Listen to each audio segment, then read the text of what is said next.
नमस्कार, मी अजय राठोड, संचालक सिद्धिविनायक अकॅडमी नांदेड तुमचं स्वागत करतो. बघा, आज आपण चर्चेतली जी 10 आत्मचरित्र आहेत त्याबद्दल अभ्यास बघणार आहोत. आत्मचरित्र त्या लेखक किंवा लेखिकेने स्वतःच्या आयुष्यावरती खऱ्या घटनांवर घडलेले कहाणी लिहिले म्हणजे त्याचं तो आत्मचरित्र. ठीक आहे. बघा, पहिलं जे पुस्तक आहे ते आहे झिम्मा. या झिम्माच्या पुस्तकावरती काही चित्रपट पण आलेले. ठीक आहे, 2 भाग आलेत मराठी चित्रपट प्रसिद्ध. ते झिम्मा हे जे पुस्तक आहे त्या लेखिकेचं नाव आहे विजया मेहता. विजया मेहता. ठीक आहे, त्यांचं ते आत्मचरित्र.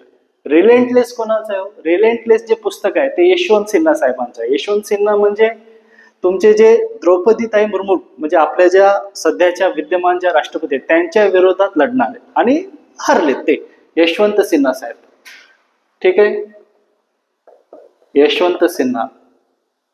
प्रेसिडेन्शियल इयर्स काय आहे हे पुस्तक कोणाचं आहे? नावावरून आपल्याला समजू शकते. प्रेसिडेन्शियल हे आहे प्रणव मुखर्जीचं. प्रणव मुखर्जी काँग्रेसच्या काळातले आपले माजी राष्ट्रपती. 2019चा यांना भारतरत्न पुरस्कार आहे. प्रणव मुखर्जी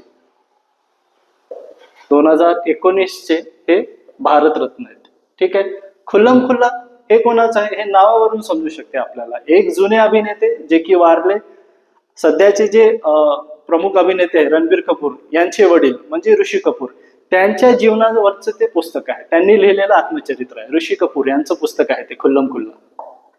ठीक आहे.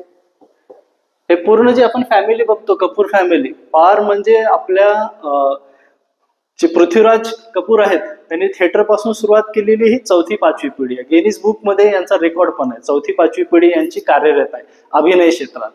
नाचग घुमा हे कोणाचं आहे तर हे माधवी देसाई यांचं आत्मचरित्र आहे. माधवी देसाई. माधवी देसाई यांचं आत्मचरित्र. हे झाली 5 आत्मचरित्र. आता पुढची म्हणजे हे जे आहे 4 नगरातलं माझे विश्व. हे आहे म्हणजे जे महाराष्ट्राचे जे लाडके व्यक्तिमत्व, खगोलशास्त्रज्ञ आणि लेखक म्हणून प्रसिद्धीस पावलेले doctor Jayant Narlikar sir. Doctor Narlikar, Jayant Narlikar. ठीक आहे. या पुस्तकाला 2014चा साहित्य अकादमीचं पण अवॉर्ड मिळालेलं आहे. पुढचं जे बघायचं आहे नटखट. नटखट नटखट हे आहे डॉक्टर मोहन जोशी यांचं.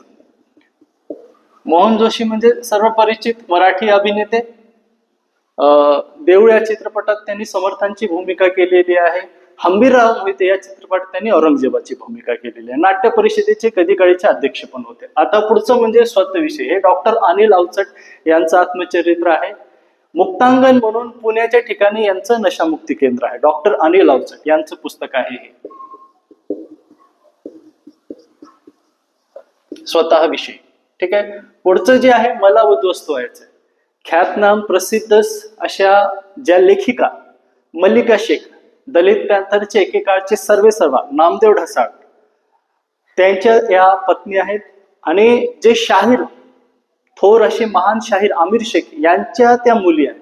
त्यांच्या आयुष्यावरती त्यांनी लिहिलेलं पुस्तक आहे मला उद्ध्वस्त व्हायचं. मल्लिका शेख यांचं पुस्तक आहे ते.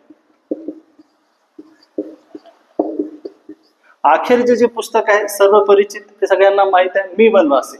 सिंधुताई सपकाळ. माई या नावाने जे सगळीकडे गौरवल्या जातात त्यांची ओळख आहे. Nari Shakti award, Padmashri, Mother Teresa award, Hirkani award. आणि हडपसरला त्यांचं जे हे आहे आश्रम आहे ते सगळं प्रकार म्हणजे यांचं सिंधुताई सपकाळ. सिंधुताई सपकाळ यांचं ते आत्मचरित्र आहे. हे 10 आत्मचरित्रावरती वारंवार प्रश्न विचारलेले आहेत. याच्या पुढे येतील. हे एकदाच आता काय ते अभ्यास करून ठेवा. जय हिंद, जय महाराष्ट्र.